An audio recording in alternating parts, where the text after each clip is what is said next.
Hello, and let's talk about petrol and diesel prices in India. Global oil prices have come down considerably. Yet in India, nothing much has changed as far as what we are paying for petrol and diesel.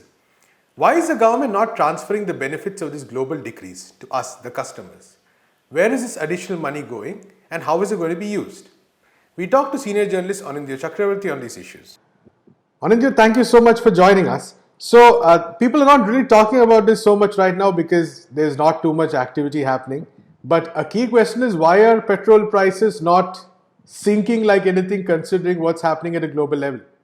Yeah, in fact, this is an interesting question, Prashant, simply because even if you and I are actually not using it, we are working from home, and I don't know when was the last time I filled petrol in my car. But the point is that there are people who are doing essential services. Now, they are using petrol and diesel. Farmers use it. There are essential goods which have to be transported all over the place, which use petrol and diesel. When we know crude prices crash to such a level, now the West Texas index is hovering around $22, $23 after a recovery. We know there was a time when people were being paid to store. Right. The prices had dropped to negative levels. Yet in India, petrol and diesel prices remain where they are. Why is that happening? Because obviously the government has increased the taxes. Because if we take, you can actually go to the IOCL website or to the BPCL website, and they very clearly put out how the price build up, what they call price build up. So if you are paying, right now in Delhi, people are paying I think slightly more than 71 rupees for petrol and about 69 odd rupees for for diesel.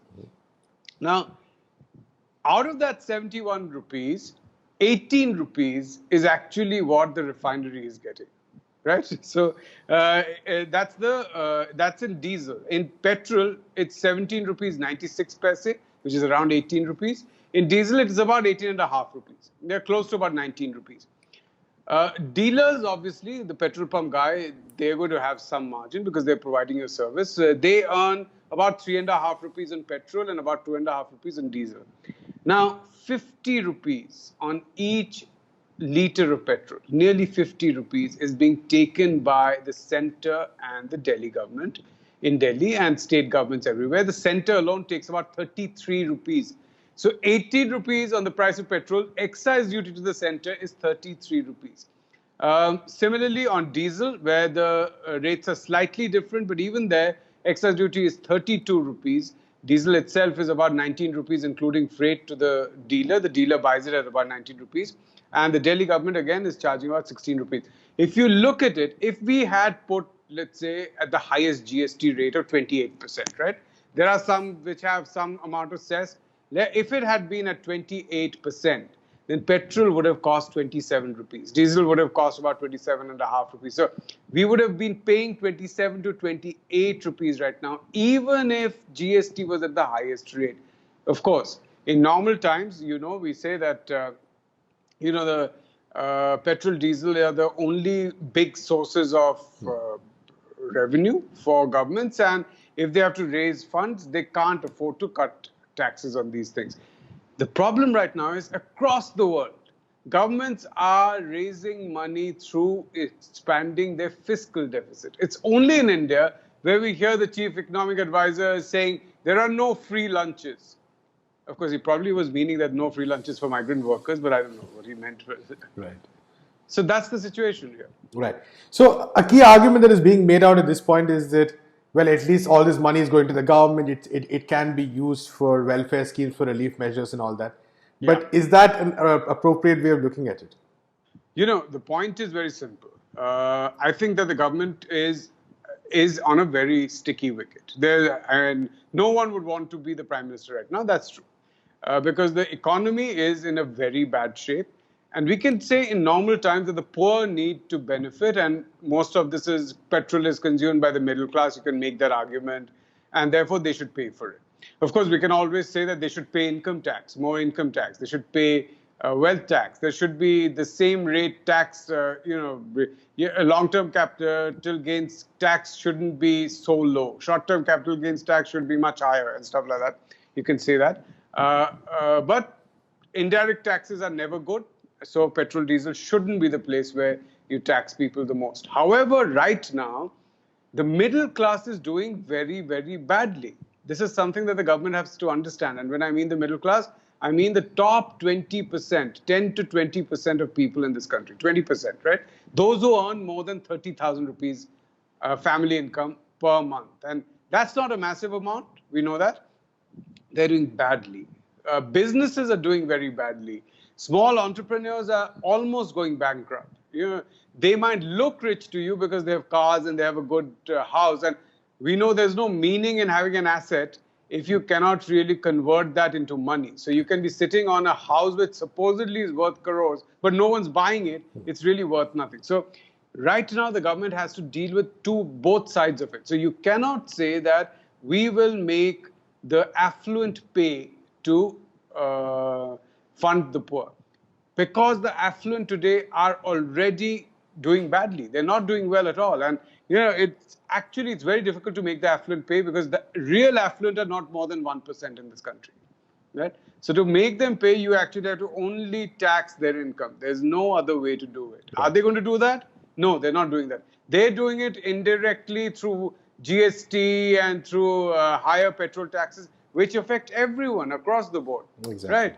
So that's what I'm saying. So if you really want the very rich to pay, then tell them that we are going to have a very high corporate tax rate for anyone who has a turnover of more than, let's say, 10,000 crores or something like that. Right? Right. Exactly. And which is a very small number of companies. Right? So you could do that. But my point is that right now, the best way to do it, there's no other way, is to increase the fiscal deficit and print money. That's what you have to do, because there's no other way. To tax even something like a car right now is terrible, because you look at what is happening to the auto sector. The sales in April is zero. Car sales in April has been zero. Right. We know that car sales in March had already declined dramatically, right? So overall, there's been a huge decline in car sales over the last few years, and that is largely because the middle class is getting what is called negative wealth effect, but it should ideally be called the Penury Effect. Right. So they were earning a lot in the first half of 2000s, till about 2008-9, and then many younger people stopped taking EMIs for homes, right? So you joined a job, and then 2-3 years later, you did not take an EMI, which earlier people were doing in the first decade of the 2000s. I don't know if you're one of those people who ended up with one. Yeah, luckily, neither did I. Right. But since an EMI for a house was anywhere between 20 to 25,000 rupees, even for a relatively a house which is far away from the city. If you're not taking that, then you don't have that expenditure going out. And that was allowing people to still buy things like cars and white goods and stuff on EMI. Right. Now, that part has also dried out. The entire NBFC cycle has gone. We know that, there's huge delinquency in personal loans, like car loans. The delinquency rate at the end of 2018 was close to 2.75%. Right. Which is just marginally lower than delinquency rate in housing loans. So that has dried up. So given that, cars are not selling, and in India, cars have been one of the things that have stood out over the liberalization years, when manufacturing is actually, in terms of relative space in the economy, manufacturing has shrunk, whereas cars have increased. Right. Often the car market is used as a metric to evaluate. Yeah, exactly right. Although, the car manufacturers say that we have 49% of all manufacturing, which is not true at all. They also say that we create huge number of jobs, which is also not true. Calculations show that, not more than 2% of all non-farm jobs are in the auto sector, and allied things like, servicing, mechanics and stuff like that, salespeople. That's about 2%. But there are a lot of drivers, self-employed people, like the entire Ola, Uber space. And so it's a huge problem. Car makers claim that they've been losing 2,300 crore every day during the lockdown. Exactly. And even if they come back, they have inventories. Who's buying? I don't know. Who has the money to buy? Precisely. People have lost jobs. So I'm saying, the reason I'm saying this is that in normal circumstances, one would say tax the affluent, so that you can distribute that money to the poor, right? Today, the affluent, except for the super rich, which is a very small number, right? The affluent are already hit by what is happening around us in the economy, and they have been for several years now. Right. And what we're probably likely to see is that once the lockdown is eased, if the petrol and diesel prices were low, it could have been a start for actually people to start saving up a bit, and it would have had a cumulative effect, and that's gone now. Absolutely. That would have definitely happened. Because, one of the things that will definitely happen is that people who have cars but have chosen to do Ola, Uber, ride shares, which they've moved to, or they're taking the metro, immediately after the lockdown ends, that's not going to happen anymore. Cars will come out on the road because people will be worried about taking public transport. You can't make them take public transport immediately. Even if you make them wear masks, people will be scared. So they will take out the cars. The expenses will go up compared to what it was happening earlier. Those who had switched, those who were saving money by keeping their cars at home. And what should have happened considering the global oil rates? Yeah, exactly. So what I'm saying is that given that, it would have helped them if prices had dropped sharply, which they have. It's just that the government is taking 175%. The tax rate on the refinery price is 175% in petrol, 156% in diesel, the center and state together. So that's the big problem right now. I don't know, maybe once the lockdown comes, the government might withdraw this additional, I think they've put an additional excise of some 10 rupees or something. Maybe they will withdraw that, I don't know, because 33 rupees or 32 to 33 rupees of excise on a liter of petrol is really massive, especially for a country where the economy is doing so badly and the middle class who use it are in quite bad shape right now. Thank you so much, Aunindyo, for talking to us. Thanks a lot, Prashant. In our next segment, we look at yesterday's gas leak at Visakhapatnam. More details have emerged about the leak, which led to 11 deaths. We talked to D. Raghunandan at the Delhi Science Forum on the reasons for the leak and who was responsible. Raghu, so there are a lot of questions that are emerging out of yesterday's incident. And the most important question is that from what we know right now, has there been any gap in the security measures? Has there been a gap in the safety measures that have been taken? Yeah. Well, as of now, we don't know all the details, but some things we can definitely note. Styrene is normally stored as a liquid at minus 20 Celsius, and it was stored in a fairly large tank. Now, what seems to have happened is that the temperature control systems seem to have malfunctioned, and the liquid then vaporized, got converted into vapor, which has escaped from the tank in an explosive manner and has spread into the nearby areas. Now, although literature says that this is not fatal in nature, but if concentrations are very high, like it would have been in the vicinity of the plant, then either directly by asphyxiation, by just suffocation, or by overdose at very high levels of concentration, it can lead to fatalities. Now, as for the leakage itself, I would have thought that before starting the operation of the plant, there should have been a preliminary safety drill or a safety audit conducted of the plant and a trial run done before full-scale operations are started.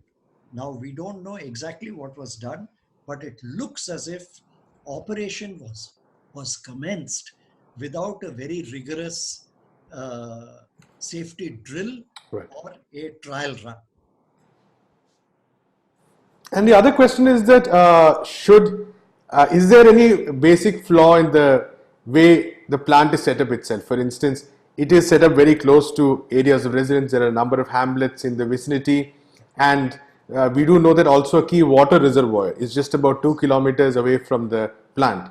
So is all this in some ways also quite dangerous?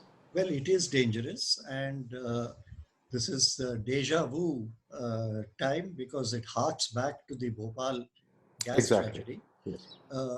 And almost exactly what happened in Bhopal The Union Carbide plant there, when it was set up, was outside the city limits. But the city gradually expanded so that the Union Carbide plant then became at the center of a population center, which was a very congested area. Right. Very similar thing has happened in Vizag. When this plant was first set up quite some time back, when it was known as Hindustan Polymers, it was located in the suburbs of Vizag. But now the suburbs have become part of the city itself. Right. So it's not that the plant was located in the middle of population centers, but population centers were allowed to expand right up to the vicinity of the plant. So in that sense, it is not a siting problem of the plant factory itself, Right. but a siting problem of the city municipal authorities who have allowed population centers to come up to the plant vicinity. Either that or the municipal authority should have told the plant to shift outside. But to allow population centers to come up in the vicinity of the plant is certainly dangerous. Right. I would also like to comment, Prashant, on the other regulatory infractions in this plant. Now, as you know, after the Bhopal gas tragedy, there were a slew of legislations regarding siting of the plant, regarding handling of hazardous materials, and so on. It looks as if in this case, there has been violation of all the regulations, both on the part of the plant authorities as well as on the part of the state regulatory agencies and of the central regulatory agencies. Let me explain this briefly. The plant was taken over by LG from the previous owners and was a polymer plant known to hold and stock styrene, which is a known toxic substance listed under the Hazardous Substances Act. Now, this plant was found to be in contravention of the rules regarding siting and operation of this plant and of the environmental clearance that the plant had. In an affidavit to the State Environment Authority in November 2019, barely 6 months ago, LG admitted that it did not have environmental clearance for operating the plant. It is also true that the plant had applied for expansion of the capacity of the plant, moderation of the plant manufacturing process from 450 to about 650 tons per day. They had made these changes without the necessary permissions and clearances. They applied for this to the State Environment Authority, which is not the appropriate place. They should have applied to the center. The State Environment Authority transferred the file to the center. And again, in the end of 2019, the centers in the Ministry of Environment and Forest, there's a portal which lists all the applications for environment clearances. And there is a listing which says, it appears that the project proponent is no longer interested in running the plant. That seems to have been the status barely 6 months ago. And suddenly this plant was restarted without any objection from the center, without objection from the state environment agency or by the municipal authorities or by the state government. Now, I feel these are very serious violations of environmental regulations.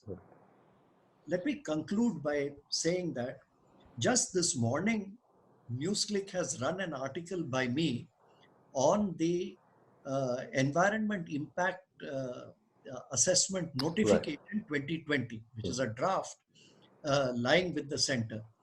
This draft specifically notes that such violations, such as amending the process, increasing the capacity, etc., have been known to take place. And what the notification does is not to suggest measures by which these violations could be prevented or punitive action taken, but the notification says when such a violation comes to light, we will levy a fine and allow the plant to continue. Right. So, really speaking, what seems to have happened is, knowing that this was likely to be the attitude of the center and of the state, LG has continued functioning in violation of the plant, of the environment clearances required to be obtained both from the center and the states, and all concerned authorities at the central as well as state level have turned a blind eye. Right. That's all we have in this episode of Let's Talk. We'll be back on Monday with the latest news developments of the day. Until then, keep watching NewsClick.